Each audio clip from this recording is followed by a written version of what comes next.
In a math class at the Massachusetts Institute of Technology, the professor wrote down a problem of the century that had stumped countless geniuses. He promised, "Whoever can solve this without having learned the relevant knowledge will have their name written in the school's profile and make history." The professor knew well that even in the entire world, only 3 people, including himself, could solve this problem.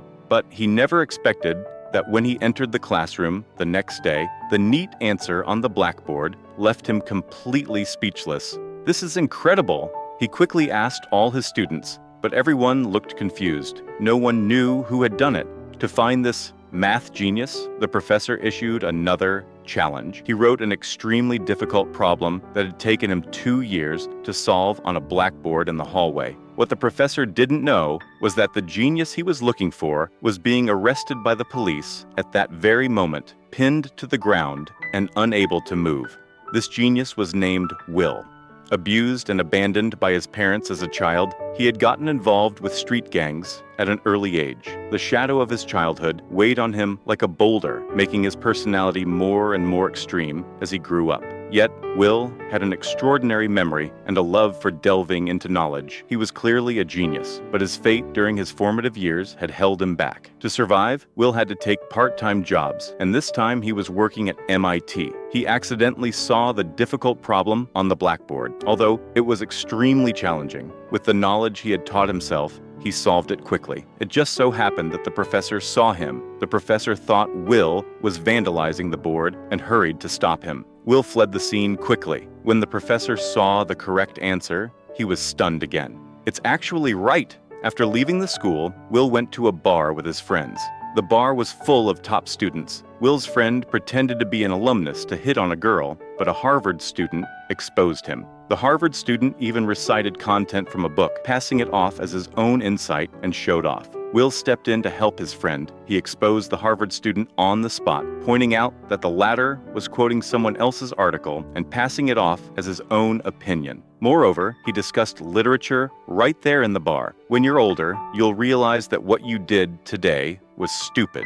You misused knowledge to belittle my friend just to charm a woman. Besides, your parents paid $15,000 for you to go to Harvard, but I can learn the same things at the library for $1.50. These words completely crushed the Harvard student.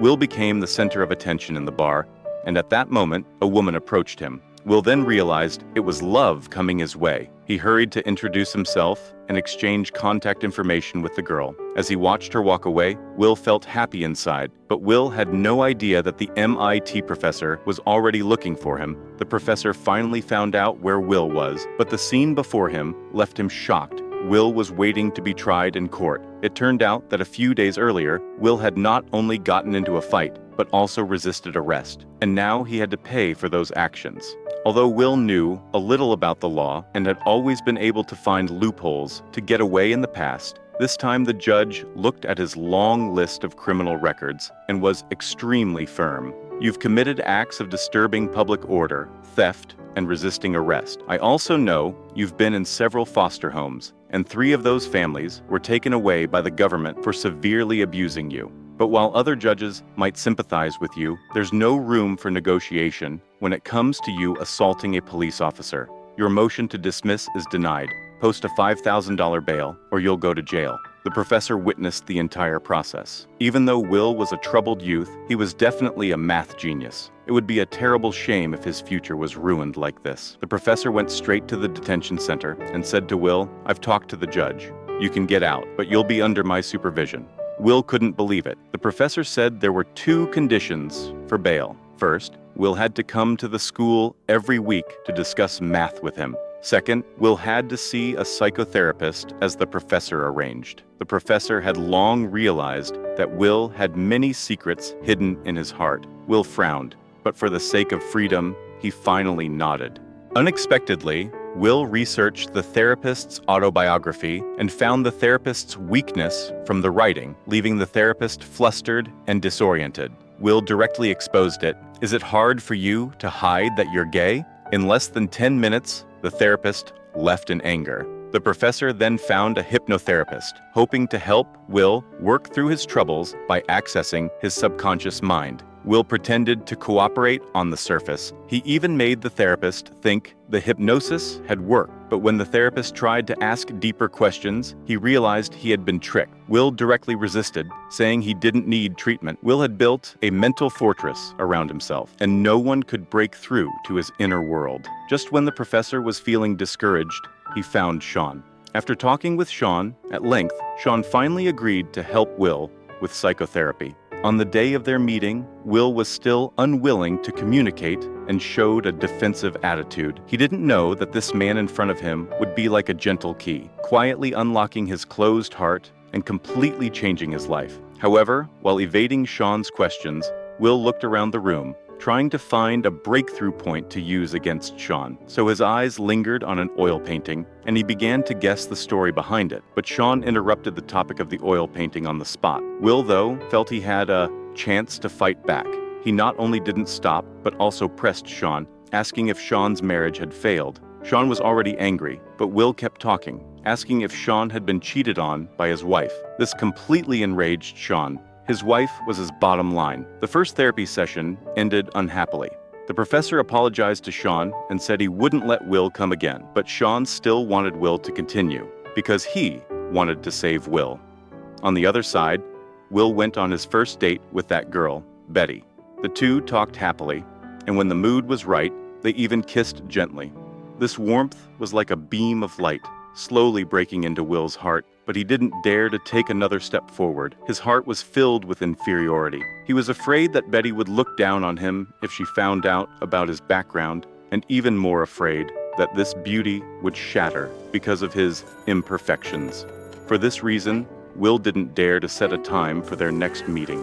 The next day, Will went to therapy again, and Sean took him to a park. Will was still wary of Sean, but this time Sean was extremely calm. He said about the previous incident, "You really hit a sore spot with me, but I also understand that you've been running away this whole time."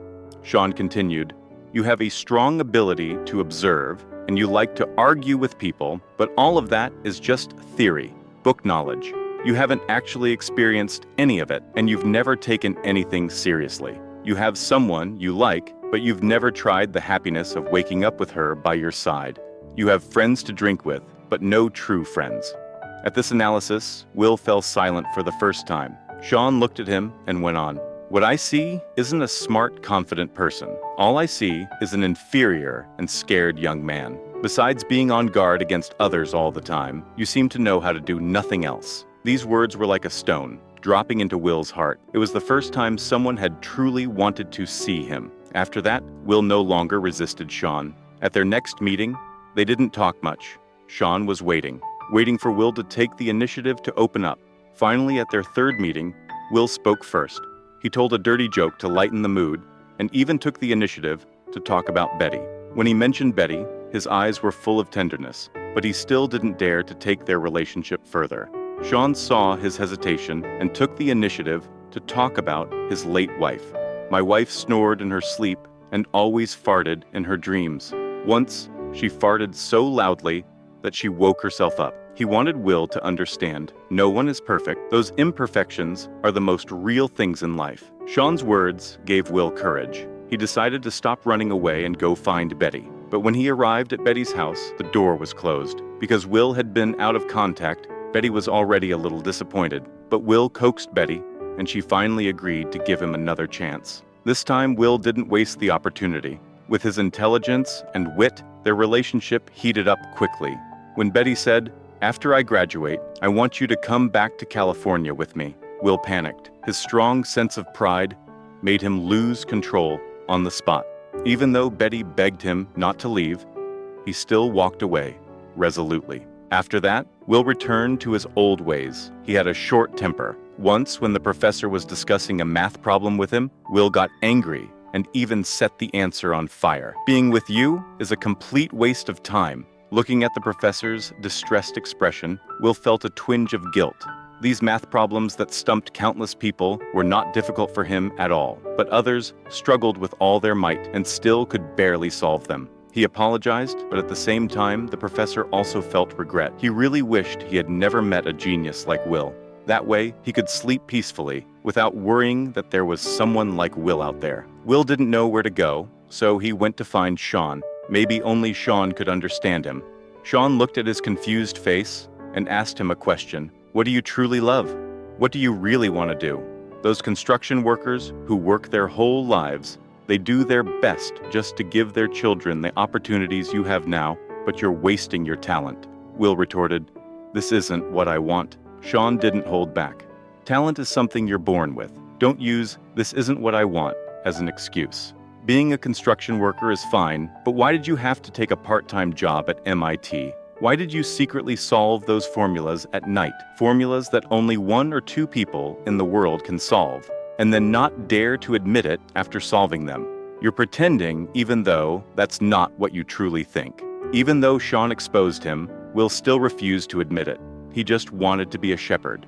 Sean was completely disappointed and told him to leave. Without any constraints, Will went back to working construction, losing himself. His best friend tried to persuade him. "Listen, you're my best friend. Don't get me wrong. If you're still living here and working construction in 20 years, I'll really beat you up. This isn't a threat, it's the truth." Will looked at him in surprise, and his friend continued, "You have a talent like this, so stop pretending it doesn't matter. When I wake up tomorrow, I might still be a construction worker when I'm 50, and that's okay. But what about you? You have a winning lottery ticket, but you don't have the courage to cash it in. If I had your ability, I'd grab the opportunity with all my might. If you're still here in 20 years, you're not just wasting your time, you're wasting yourself." His friend's words hit Will right in the heart. He finally understood and took the initiative to go find Sean. But just as he reached the door, he heard the professor and Sean arguing. The professor thought Will should continue advancing in math, but Sean believed that if Will's psychological problems weren't solved, they would affect him for the rest of his life. Will pushed the door open and walked in. When the professor saw Will, he immediately realized Sean's method was right. He stopped arguing, left quietly, and gave them some space. Sean took a stack of papers out of his drawer. They were records of the abuse Will had suffered in foster homes. "These things are like thorns stuck in your heart, making you afraid all this time, aren't they?" Then Sean said softly, "I went through the same things when I was a kid. I know that pain." Upon hearing these words, Will's psychological defense finally crumbled. He poured out all the miserable experiences of his childhood, being beaten, being cursed at, being abandoned. For the first time, he had a place to unload all the grievances he had hidden in his heart. And Sean, like family, listened quietly. After Will finished speaking, Sean looked at him and said, "It's not your fault." This young man had finally begun to make peace with himself. Soon after, Will turned 21. Chuck gave him a third-hand car. "It's a bit old, but the engine still works. Go wherever you want." Will looked at the car, his eyes filled with gratitude. A few days later, Will's friend knocked on his door as usual, calling him to go to work, but there was no response. He stuck his head in and looked inside. The room was empty. Will was gone. There was no note, but he had taken his talent and courage with him. Chuck froze for a moment, then smiled. He knew that Will had finally gone to pursue his dreams, and when they met again, things would never be the same. And on Sean's door, there was a note. It was a message from Will. "Sean, if the professor asks about that job, please tell him I'm sorry. I need to go see someone. Remember what you said? Stepping on the grass and listening to your favorite song. That feeling of freedom. I'm going to experience it for myself now." Thank you all for your comments and subscriptions.